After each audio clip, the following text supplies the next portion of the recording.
A'udzu billahi minasyaitonir rajim. Bismillahirrahmanirrahim. Assalamualaikum warahmatullahi wabarakatuh. Kurang kompak. Assalamualaikum warahmatullahi wabarakatuh.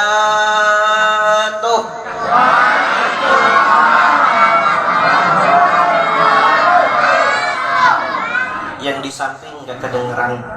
Assalamualaikum warahmatullahi wabarakatuh.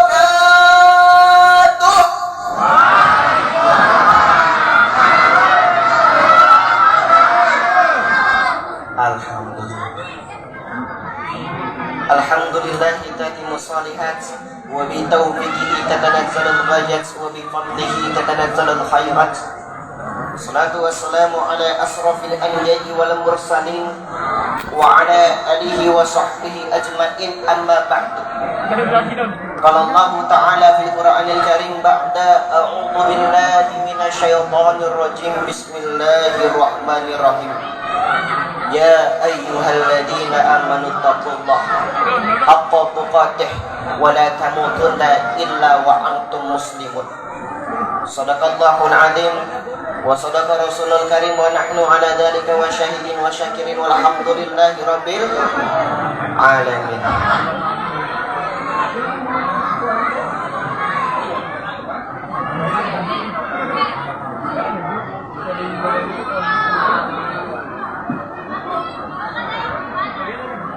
Yang terhormat Ketua DKM Bapak Cahyadi Aruna Gunawan SOS, alhamdulillah beliau telah ada di tengah-tengah kita, membimbing daripada anak-anak muda yang tadi kita lihat sama-sama bahwa terlihat banyak di antara mereka yang ternyata bibit-bibit unggul.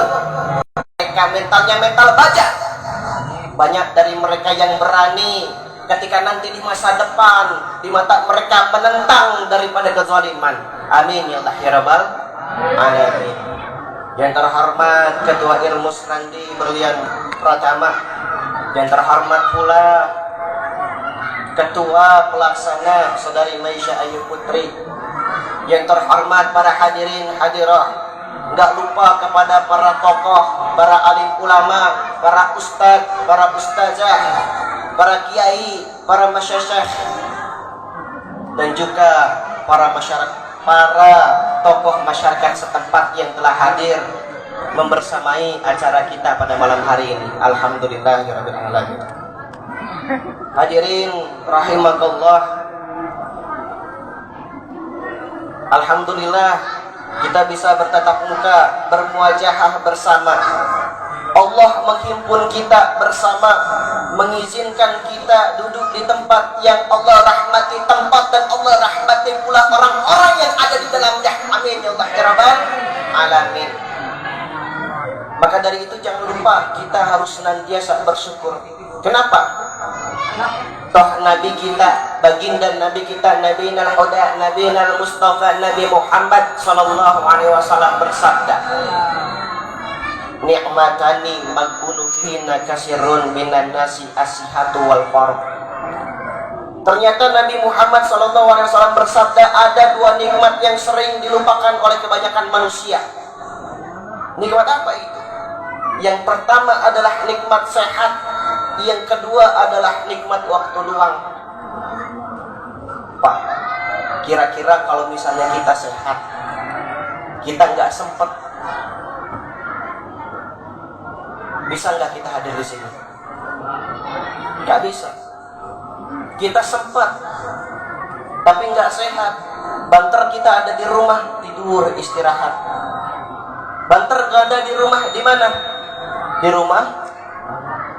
rumah nyeri, di rumah sakit. Kita sehat, tapi kita nggak sempat. Sama, kita tidak bisa yang namanya melaksanakan daripada rangkaian acara, yang dimana acara ini tidak ada kata terlambat dalam memperingatinya, yaitu adalah Isra Mi'raj. Isra Mi'raj harus menjadi tazkirah kita di setiap harinya, harus menjadi makanan kita sehari-hari, di mana kita mengingat perjalanan Rasulullah SAW dan para nabi dan para sahabat, para tabi'in, para tabi'un, dan kita umat yang tetap istiqomah dan istiqomah menjalankan syariatnya. Kita anak-anak muda, toh yang di depan juga pernah merasakan muda.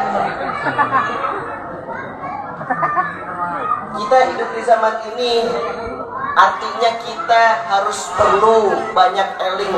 Bener nggak Pak? Ini yang anak muda. Kita hidup di zaman ini harus banyak eling, bukan healing. Bukan healing, bukan eling. Kebanyakan healing bikin pusing. Kebanyakan eling bikin kita ingat sama Allah dan Rasul kita. Maka dari itu, kita harus senantiasa mensyukuri nikmat yang telah Allah berikan kepada kita. Nikmat apapun itu, dengan kita meningkatkan eksistensi keimanan dan ketakwaan kita kepada Allah Subhanahu wa Ta'ala. Antum nih yang ada di sebelah kanan, yang ada di belakang, yang ada di depan, yang ada di sebelah kiri. Ada anak muda, diam deh, merenggut deh, mukanya bingung, pusing. Ditanya, dar, mana kunaon?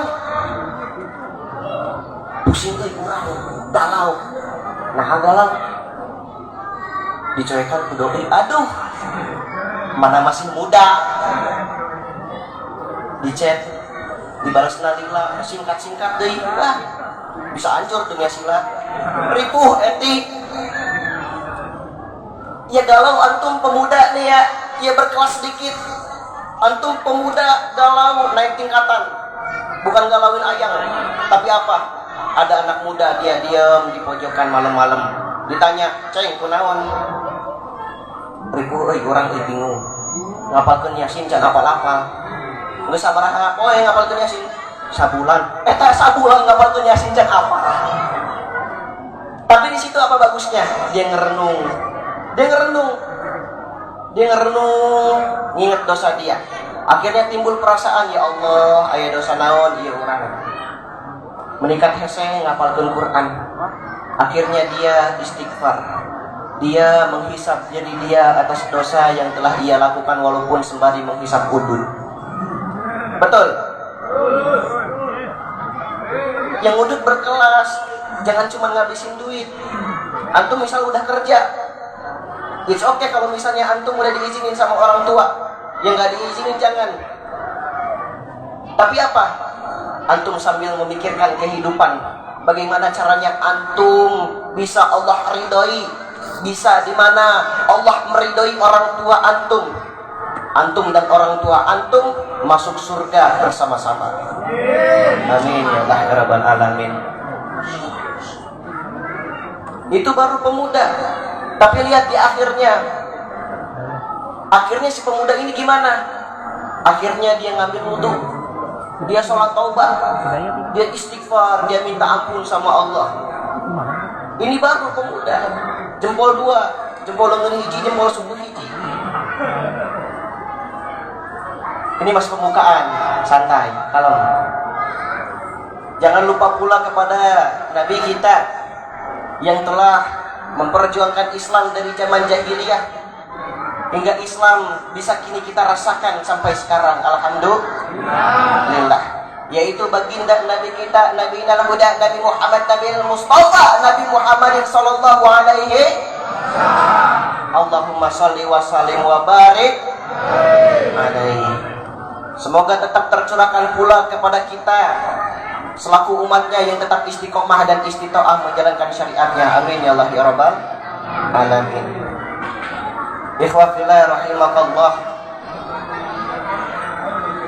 Kalau Allah Ta'ala fi suratil Isra ayatul ula,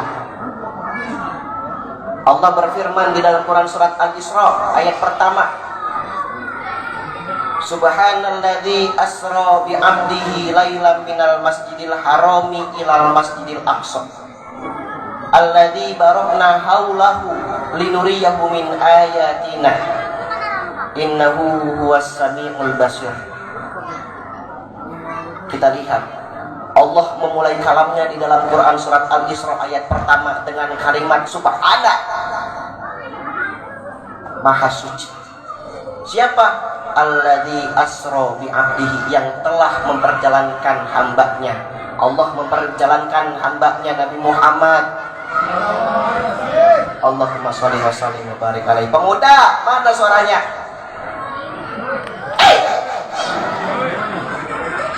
Diem-diem baik.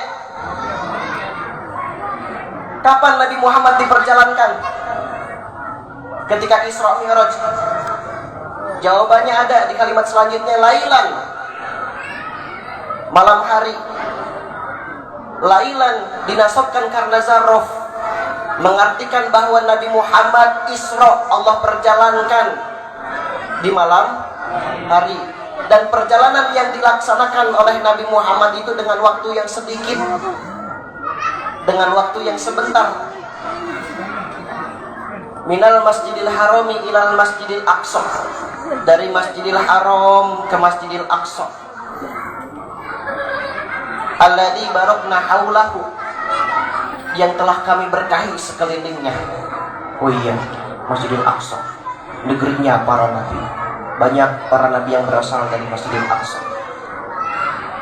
Linuriyahu min ayatina, agar kami perlihatkan kepada Nabi Muhammad sebagian tanda-tanda kebesaran kami. Allah ingin memperlihatkan kepada Nabi Muhammad fenomena keajaiban atas kekuasaan Allah,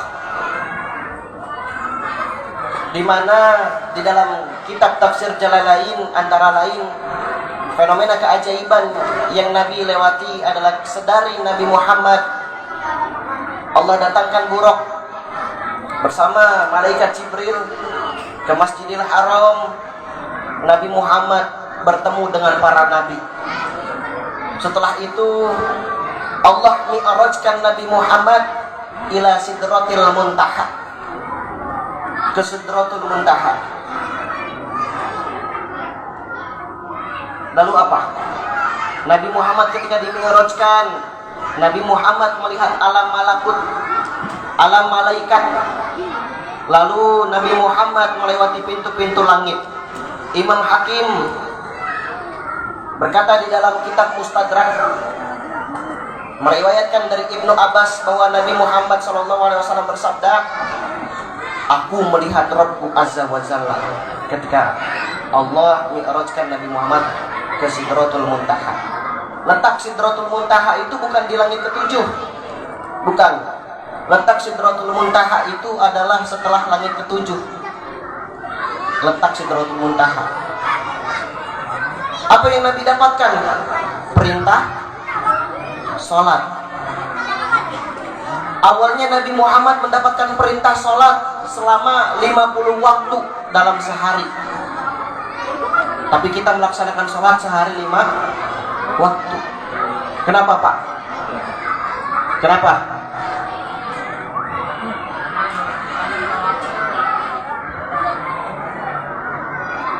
Betul. Karena Nabi Muhammad bertemu dengan Nabi Musa, terjadilah dialog. Sungguh umatmu tidak akan sanggup melaksanakannya. Akhirnya Nabi Muhammad pergi menghadap Allah kembali meminta dispensasi ataupun keringanan untuk diturunkan rakaat sholat, waktu sholat, sehingga menjadi 5 waktu. Udah begitu ketemu Nabi Musa masih bilang yang sama. Sungguh umatmu tidak akan mampu melaksanakannya. Lalu Nabi Muhammad bersabda, aku malu terhadap Rabbku. Jadi gini, anak muda nih, kalau dibandingin umatnya Nabi Muhammad dengan Nabi Musa itu amat jauh berbeda. Umatnya Nabi Musa pertama, tubuhnya kekar, badannya besar. Yang kedua, umatnya Nabi Musa umurnya panjang. Beda sama umatnya Nabi Muhammad nih kita. Umatnya Nabi Muhammad yang pertama, maaf kata, umurnya pendek. Enggak, ini mah nggak maksud siapa-siapa, ini mah emang kita nih umatnya Nabi Muhammad ya. Yang kedua, tubuhnya berbanding jauh dengan umat-umat terdahulu. Yang ketiga, sukanya sama lupa. Lupa belupa. Kenapa begini nggak begitu? Lupa Pak. Itu umatnya Nabi Muhammad. Al-insan makanul khata' wa nasiyan. Makanya Nabi bersabda, manusia itu tempatnya salah dan lupa. Tapi yang kita ingin bahas urgensi pentingnya sholat di dalam kehidupan. Sholat bermakna doa. Sholat ini adalah sarana akses di mana kita mendekatkan diri kepada Allah Subhanahu wa taala. Di mana kita menyerahkan diri kita kepada Allah Subhanahu wa taala. Gimana pengaplikasian sholat di dalam kehidupan?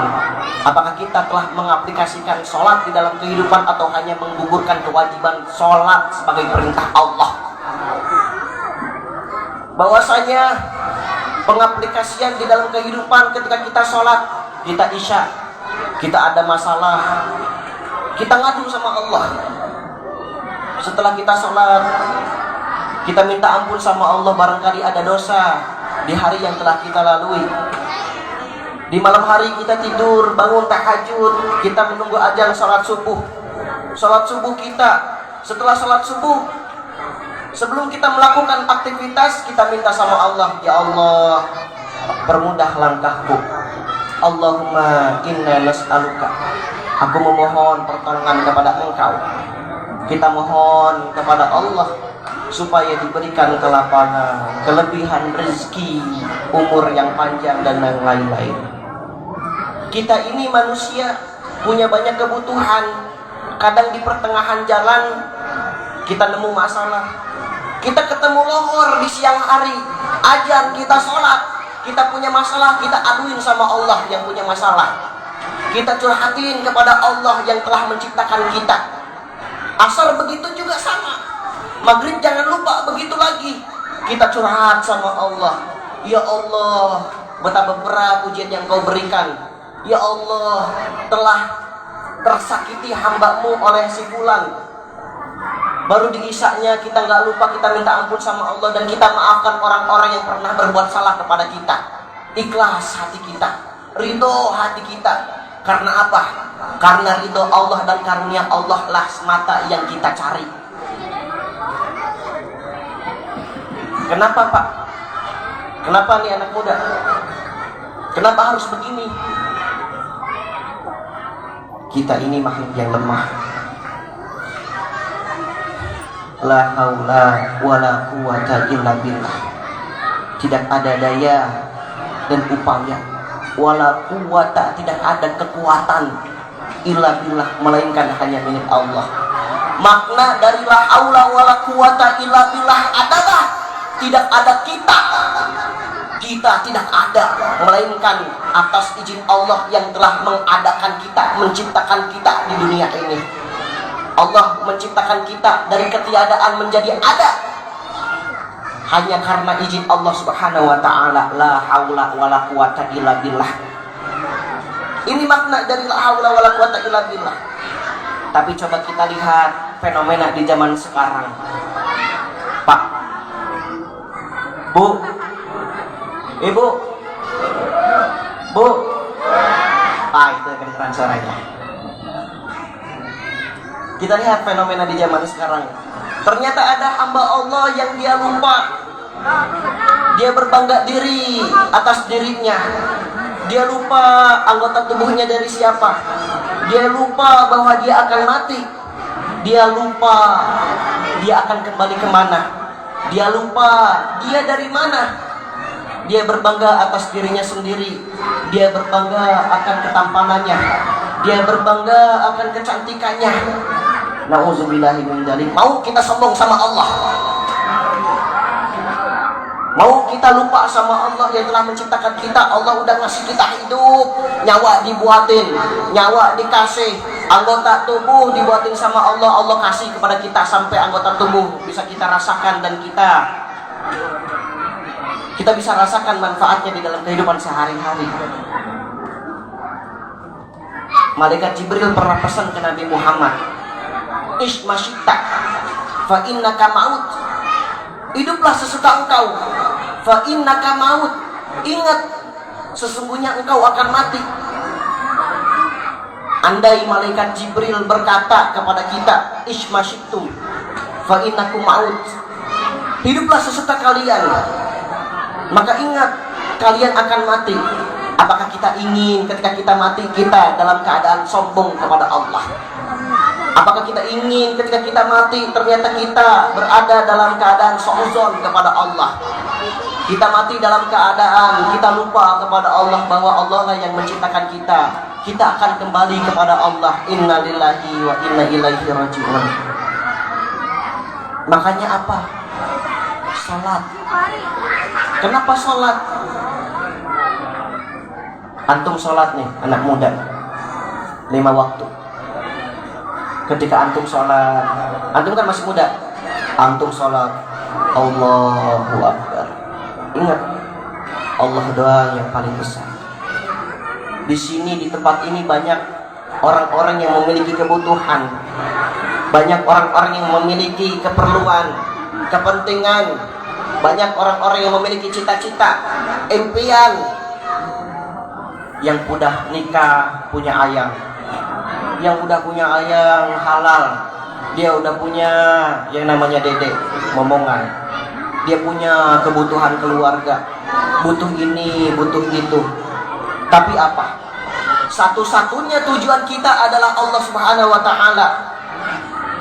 Bahwasanya Allah lah yang paling besar, sekalipun itu adalah masalah kita. Sekalipun itu adalah masalah kita, Allah lah yang paling besar. Allah lah yang memberikan ujian kepada kita. Apakah kita bisa melewatinya? Apakah kita bisa bersabar atas ujian yang Allah berikan kepada kita? Maka apakah kita ingin lupa kepada Allah yang telah menghidupkan kita, bahwa ternyata kita ini berasal darinya, dan kita akan kembali kepada Allah Subhanahu wa Ta'ala. Setelah takbiratul ihram, antum baca apa? Al-Fatihah. Di situ ada kalimat apa, ane tanya?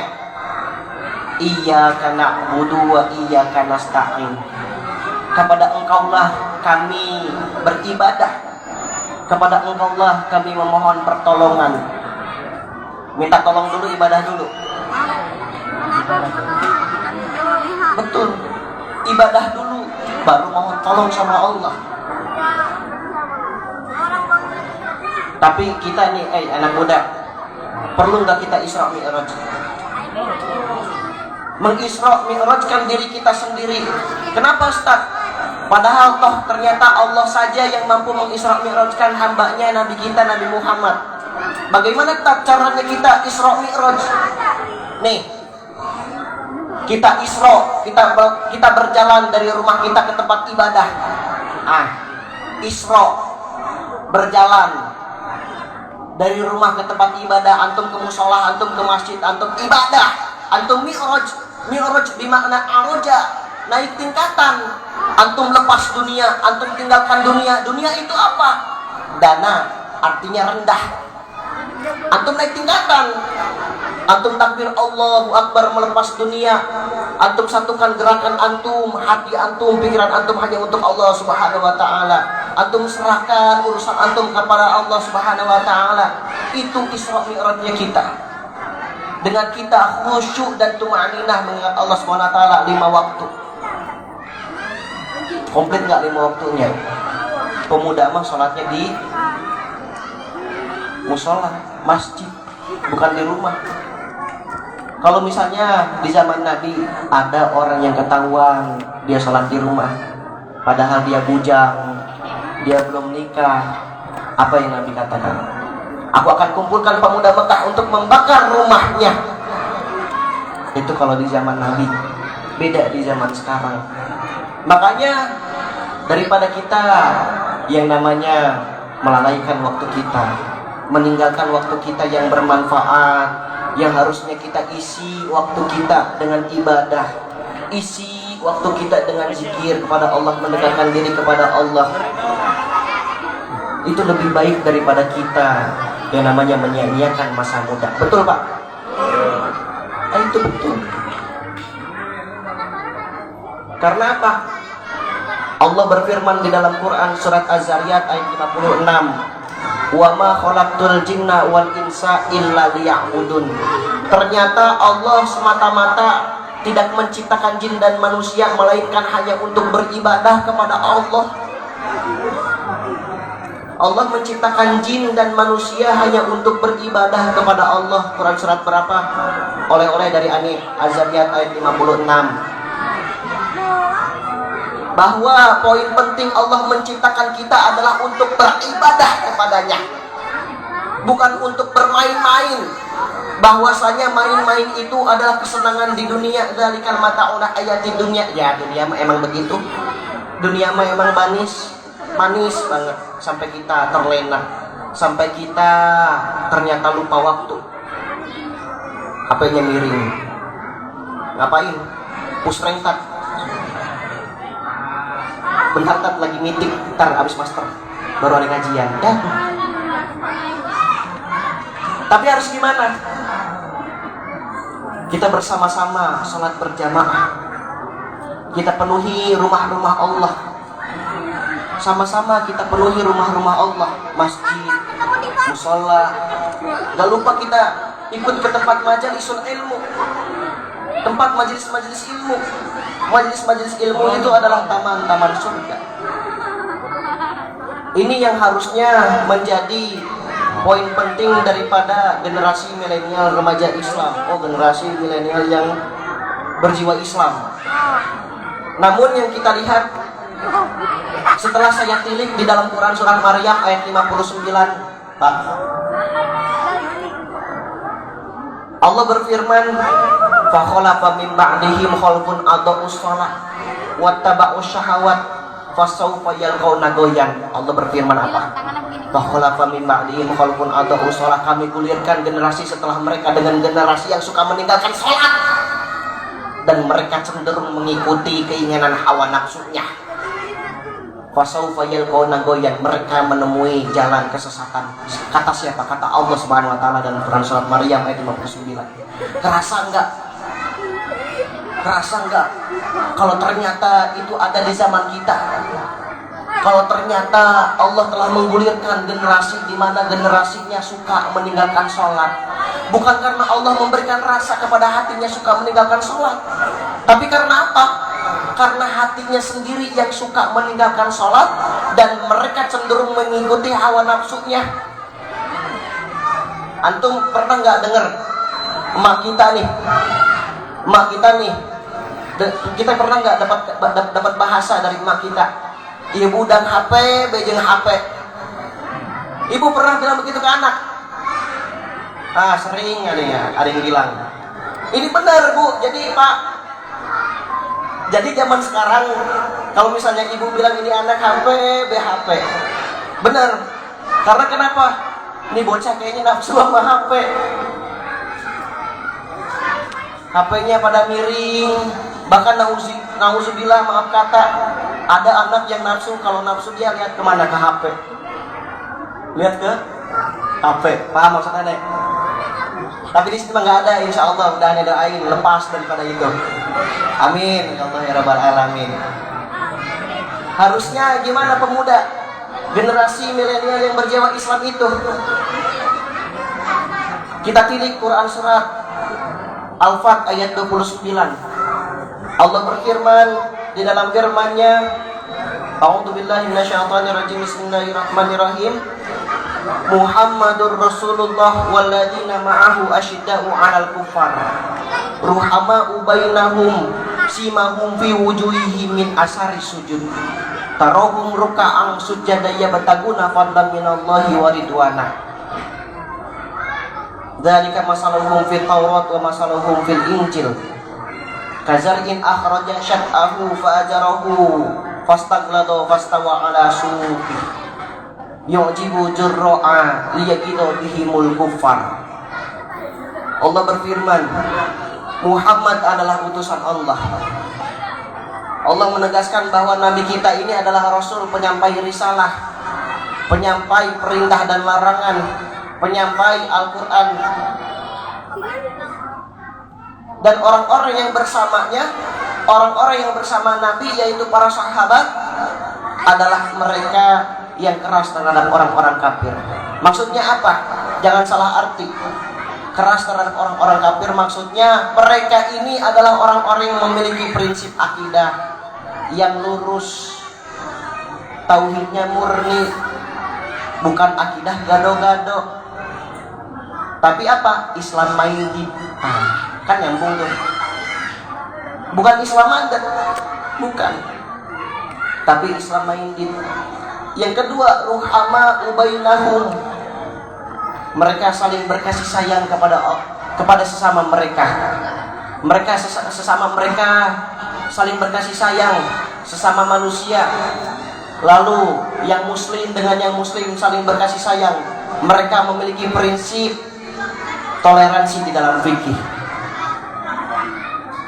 Mereka bersatu di dalam akidah dan berjamaah di dalam ibadah dan dakwah. Tidak saling menjatuhkan, tidak saling membanggakan diri. Simahum fi wujuhi min asari sujud.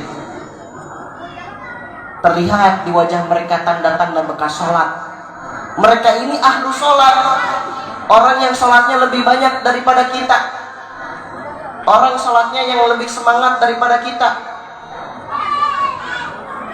Tarohum ruka'an sujada yabtaguna fadlan minallahi wa ridwana. Mereka ruku, sujud, mereka maksudnya beribadah kepada Allah hanya untuk mencari ridho dan karunia Allah semata. Kazar'in akhraja syat'ahu fa'ajarahu fastaghlada fastawa 'ala suqi. Mereka diibaratkan sebagai pohon yang kuat akarnya. Artinya mereka memiliki prinsip yang kuat di dalam kehidupan mereka, enggak gampang goyang. Liyaghidha bihimul kuffar. Sampai orang-orang yang memusuhi Islam itu dengki sama kita. Dan Allah berjanji wa'adallahu alladziina aamanu minhum, kepada orang-orang yang beriman mengerjakan kebaikan, bahwa Allah memberikan ampunan dan pahala yang besar bagi kita, para pemuda dan juga masyarakat yang senantiasa beriman dan juga berbuat kebaikan. Makanya nikmatnya ibadah itu akan terasa manakala kita sudah mulai latihan, terbiasa khusyuk. Sudah ada tekad di dalam hati kita. Udah ada tekad belum di dalam hati antum buat khusyuk beribadah kepada Allah Subhanahu wa taala? Antum kan pemuda nih yang nanti bakal gantiin bapak-bapak antum, orang tua antum. Ya toh siapa yang nyolatin orang tua antum? Ya toh siapa yang nanti yasinin orang tua kita? Kalau bukan kita sendiri, betul Pak? Setuju kalau anak kita yasinin kita kalau misalnya kita udah nggak ada? Setuju kalau enggak? Setuju nggak kalau misalnya nanti anak kita yang ngimamin kita? Orang tua kita setuju. Artinya harus ada gebrakan di dalam diri kita untuk merubah diri kita menjadi lebih taat kepada Allah Subhanahu wa taala. Kita hadir di sini semata-mata Allah ingin kita menjadi baik. Idza yuridullahu bihi khairan yufaqihu fiddin. Bahwa ketika Allah ingin hambanya menjadi baik, Allah pahamkan dia terhadap ilmu agama. Allah pahamkan dia menjadi ilmu yang senantiasa berkah di dalam kehidupannya. Dia faqih, dia faham. Lantas ketika ada orang yang dulunya dia ahlu maksiat, ahlu bejat, bangornya kelas kakap, bisa nggak di akhir hayatnya dia jadi ustaz? Bisa. Ada juga yang ahli ibadah, ahli taat, tapi di akhir hayatnya dia jadi ahlu maksiat. Ada nggak? Ada. Nggak peduli dia dulunya bejat, nggak peduli dulunya dia ahli maksiat, nggak peduli dulunya dia bangornya kelas kakap, selagi dia nggak musyrik. Kalau dia pengen dekat sama Allah, sholat tobat. Sholat tobat. minta ampun sama Allah. Apa kuncinya? Sholat. Perbaiki dulu sholatnya. Karena apa? Tadi saya bilang, akses sarana kita mendekatkan diri kepada Allah Subhanahu wa taala. Sholat kita rusak, artinya hubungan kita kepada Allah Subhanahu wa taala rusak. Pantas kalau misalnya di dalam hidup kita ngerasa sumpah, berat, stuck. Kita ngerasa seneng enggak, sedih enggak, pengennya happy. Nah ini nih yang jadi problem. Allah memerintahkan sholat di dalam Al-Quran, aqimi sholat. Kita malah meninggalkannya. Allah berfirman dalam Quran surat Taha ayat 124, wa man a'rada an dzikri fa inna lahu ma'isyatan dhanka. Bahwasanya ketika ada yang melalaikan daripada perintah peringatanku, yaitu Al-Quran, kata Allah, maka Allah akan berikan kepadanya apa? Penghidupan yang sempit. Pernah nggak antum ngerasa kayak antum nggak ada rasa bahagia, tapi nggak ngerasa sedih, stuck begitu aja, kayak hidupnya nggak berkah? Ini karena kita apa? A'rada an dzikri, kita melalaikan daripada perintah dan larangan Allah Subhanahu wa taala. Toh ibadah, syarat diterimanya ibadah itu ada dua. Yang pertama ikhlas, yang kedua adalah ittiba'ur rasul. Kalau misalnya kita tidak memakai salah satu di antara kedua syarat diterimanya ibadah, maka seperti burung yang cacat, gak akan mungkin bisa terbang. Ibadahnya gak akan mungkin bisa diterima oleh Allah Subhanahu wa taala. Gak akan bisa, sekalipun dia sedang bersemangat di dalam beribadah. Maksudnya gimana, Tad? Misalnya aneh bangun tahajud, sholat tahajud nih. Aneh mandi, bersih-bersih, bersuci, abis itu tadarusan nunggu azan subuh. Abis itu sholat subuh yang harusnya 2 rakaat. Karena apa? Karena aneh lagi semangat, aneh tambah 4. Boleh nggak begitu? Gak ittiba'ur rasul, gak mengikuti, gak mencontohkan daripada apa yang telah dicontohkan oleh Rasul. Yang pertama harus ikhlas, memurnikan niat kita hanya untuk Allah Subhanahu wa taala. Yang kedua, kita harus mengikuti daripada junjungan Nabi kita. Maka akan terlihat 2 orang yang ketika ia melaksanakan ibadah. Orang yang pertama adalah orang yang dia menjadikan ibadah sebagai kebutuhan. Azan terdengar berkumandang, aneh butuh sholat. Udah ngerasa begitu belum? Pengen kecanduan sholat. Akhirnya lo nggak waktu di musalah tuh, getol, nggak pernah ketinggalan. Itu amalan yang paling Allah cintai. Amalan yang paling Allah cintai adalah sholat tepat waktu. Ada rasa pengen kecanduan sholat di dalam hati. Aneh butuh sholat. Itu orang yang pertama, orang yang menjadikan ibadah sebagai kebutuhan. Yang kedua, ternyata ada juga orang yang dia menjadikan ibadah sebagai menggugurkan kewajiban. Udah sholat, ya udah sholat, gugur kewajibannya, cuma sekedar begitu. Ini yang salah. Makanya kita bisa tahu apa dunia masih ada di dalam hati kita atau tidak. Caranya gimana? Lihat sholat kita. Kita masih khusyuk atau kita buru-buru? Kalau kita buru-buru, nauzubillah, kita buru-buruin apaan? Kita ngeburu-buruin apaan? Nauzubillah. Tapi kalau misalnya hati kita sudah tidak ada dunia, khusyuk kita, tuma'ninah. Tad, gimana caranya khusyuk? Gimana ya caranya khusyuk? Yang pertama adalah benarnya gerakan. Yang kedua adalah benarnya bacaan. Yang ketiga adalah benarnya pemahaman dalam memaknai arti dari Al-Quran yang kita baca ketika kita sholat, doa-doa yang kita baca ketika kita sholat. Maka sholat itu adalah gerakan amal, gerakan tubuh yang kita mengikut sertakan hati kita, fokus terhadap apa yang kita baca, mengikut sertakan pikiran kita hanya untuk Allah Subhanahu wa taala. Kita menyerahkan diri kita kepada Allah Subhanahu wa taala. Enggak peduli dia pejabat atau bukan, dia sujud. Dia masyarakat biasa, dia sujud kepada Allah Subhanahu wa taala. Enggak peduli dia pemerintah, dia sujud kepada Allah Subhanahu wa taala. Enggak peduli dia bawahan, dia sujud kepada Allah Subhanahu wa taala. Dia punya cita-cita, dia sujud. Dia konglomerat, dia sujud. dia punya impian, dia sujud. Impiannya belum terwujud, dia sujud. Impiannya sudah terwujud, nggak lupa buat sujud. Masya Allah. Jangan pernah lupa untuk sujud. Kan ada lagunya. Orang kaya sujud, orang apa? Orang kaya sujud, orang miskin sujud. Pejabat sujud, bawahannya sujud. Nah, belum ke setting. Masyarakat sujud menghadap ilahi. Menghadap siapa, Bu? Ilahi. Menghadap Allah Subhanahu wa ta'ala.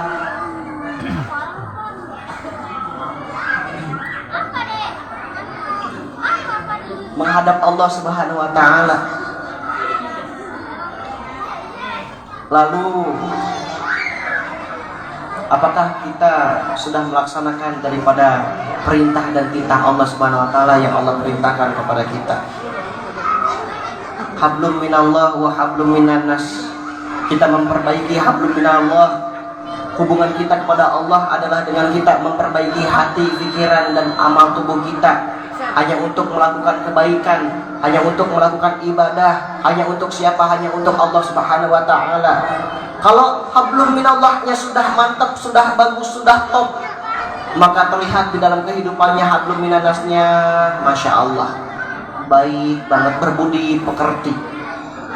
Kalau dia udah bagus hablum minallahnya, bagus juga hablum minannasnya.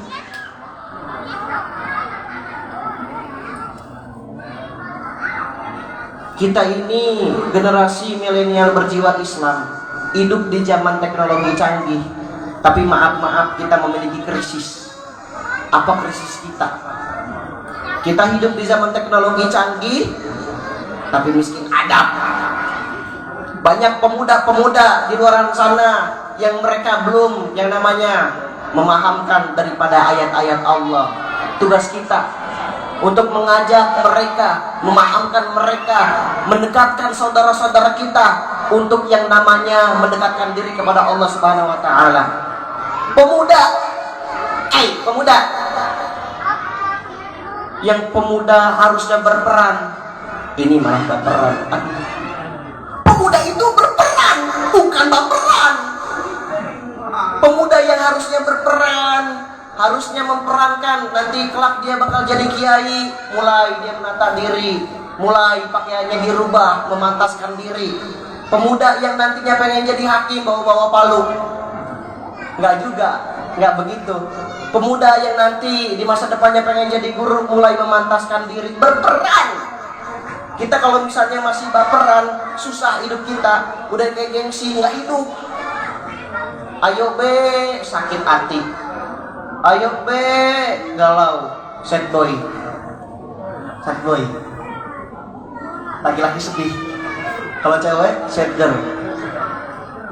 Betul. Nah ini, cuman Anda pengen bilang nih, mesen ke anak muda kita, dipesenin sama Nabi Muhammad. Kita semua nih dipesenin sama Nabi Muhammad. Nabi Muhammad SAW bersabda, la tazullu qadamin abdin fi yaumil qiyamati hatta yus'ala an arba. Kaki kita nih kelak nih tidak akan bergerak di yaumil qiyamah sampai ditanya tentang 4 perkara. Apa?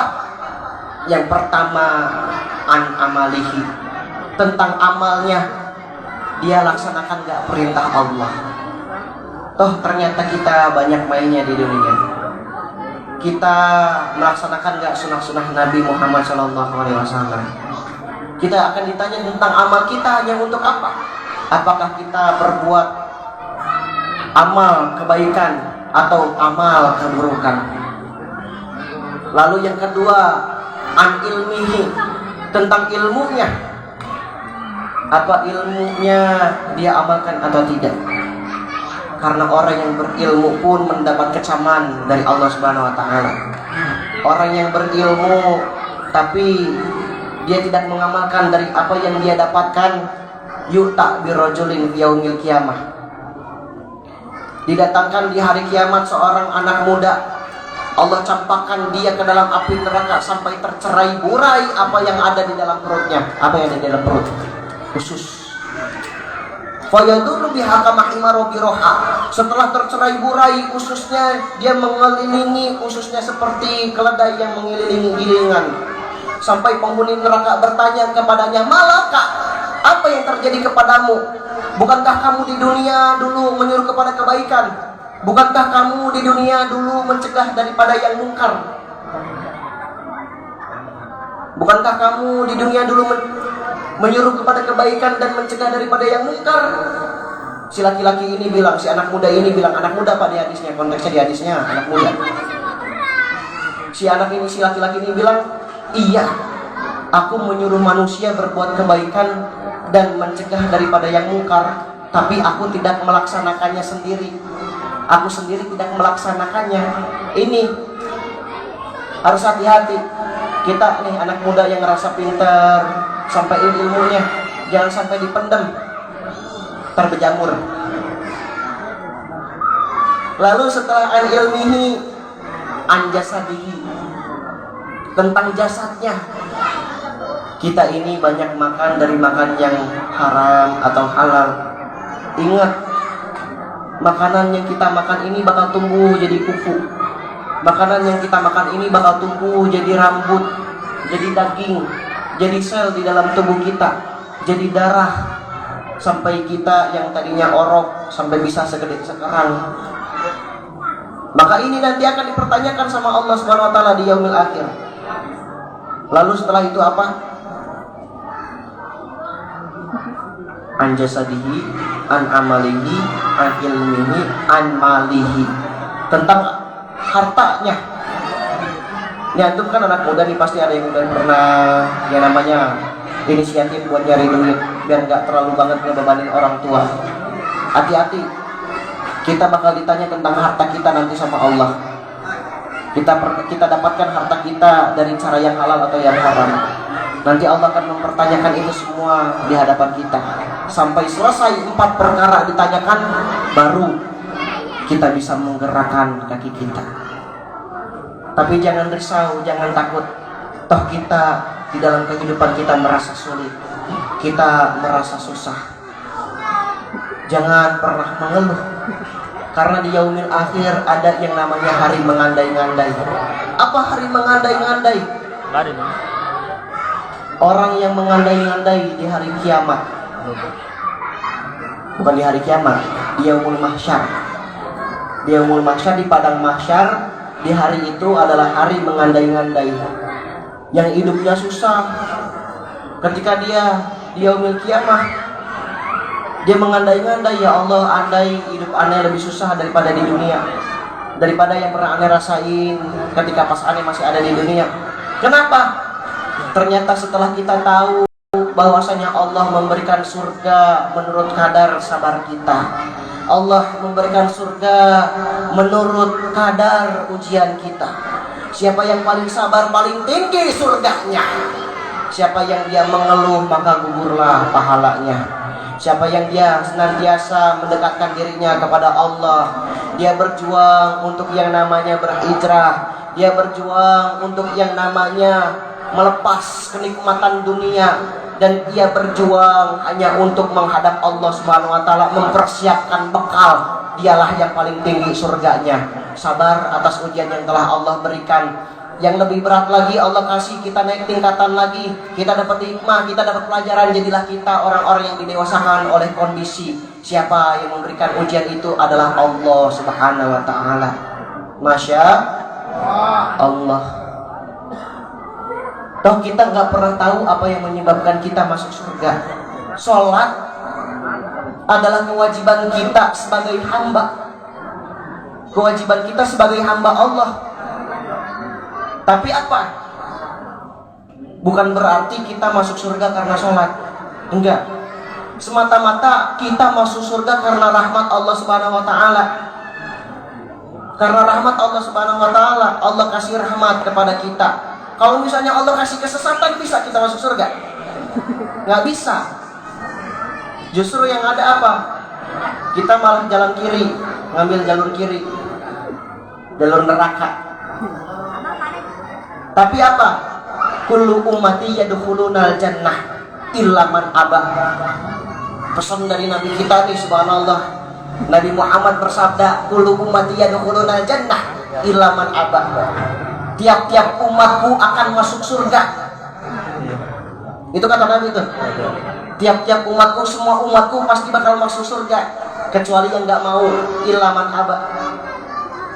Maka para sahabat bertanya heran, man ya'ba ya Rasulullah? Siapa yang nggak mau masuk surga? Ini orang aneh banget. Man ata'ani dakhalal jannah wa man asani faqad aba. Siapa yang mentaati sunnahku, bukan cuma sholat wajib doang yang dia laksanakan, rawatibnya dia laksanakan, qobliyahnya, ba'diyahnya dia laksanakan, tahiyatul masjidnya dia laksanakan, syukur wudhunya dia laksanakan, sholat wustahnya dia laksanakan. Dia mengikuti daripada perintah sunnah Nabi, maka dialah orang yang masuk surga. Tapi kalau misalnya dia menyelisihi daripada perintah sunnah Nabi, maka itulah orang-orang yang nggak mau. Bukan maksud kita ditanya mau surga atau enggak, kita bilang mau, ada yang bilang enggak, bukan. Tapi dari amal kita sendiri yang menentukan apakah kita masuk surga atau neraka. Seperti itu. Makanya kita siap nggak nih jadi hamba Allah yang senantiasa selalu tunduk kepada Allah, mengikuti kita perintahnya. Kenapa?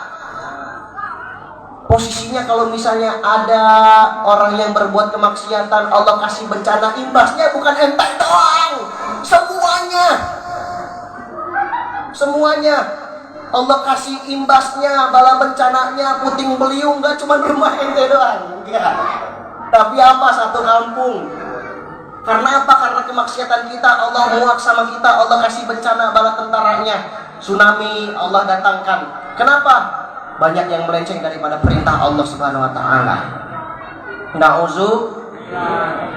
Semoga kita dijauhkan dari apa yang tidak kita harapkan. Amin ya Allah ya rabbal alamin. Ibu, bapak mohon maaf bila ada salah kata, bila ada yang tidak berkenan di dalam hati.